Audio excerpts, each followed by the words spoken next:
மேரேஜுக்கு போகிறதுக்காக எனக்கு ஒரு ப்ளவுஸ் கட் பண்ணி வச்சுருந்தேன். கடைசியில் பார்த்தா பட்டு சாரிக்கு ப்ளவுஸ் ரொம்ப பிளெயினாக இருந்துச்சு. சரி, ஜாஸ்மின் கிளாத்து நம்ம கடையில் எடுக்காமல் வந்துட்டோம். அது இருந்தால் கூட த்ரெட் பைப்பிங் தச்சுருக்கலாம் இல்லையா?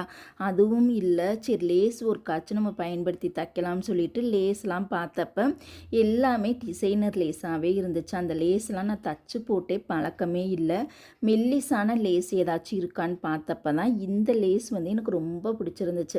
இது பார்த்தீங்கன்னா ரொம்ப ரொம்ப மெல்லிசான லேஸு, லைட் கோல்டாக தான் இருக்கும். விரிச்ச கோல்டாலாம் இருக்காது, லைட் கோல்டாக இருக்கும். பிளெயின் லேஸும் கூட எனக்கு ரொம்ப பிடிச்சிருந்துச்சு. சரி, இதை நம்ம டபுள் லைனாக கொடுத்து தச்சிடலாம்னு சொல்லி டபுள் லைனில் நான் தச்சுட்டேன். கடைசியில் பார்த்தீங்கன்னா சென்டரில் இந்த பட்டன்ஸ் வைக்கலாமா வேணாமான்னு யோசித்து பார்த்துட்டே இருந்தப்போ எனக்கு குழப்பமாகவே இருந்துச்சு. இந்த பட்டன்ஸ் வச்சு தைச்சா நல்லா இருக்குமா நல்லா இருக்காதான்னு கண்டிப்பாக நீங்கள் கமெண்ட் பண்ணுங்கள். இந்த டிசைன் பிடிச்சிருந்தா லைக் பண்ணுங்கள். தேங்க்யூ.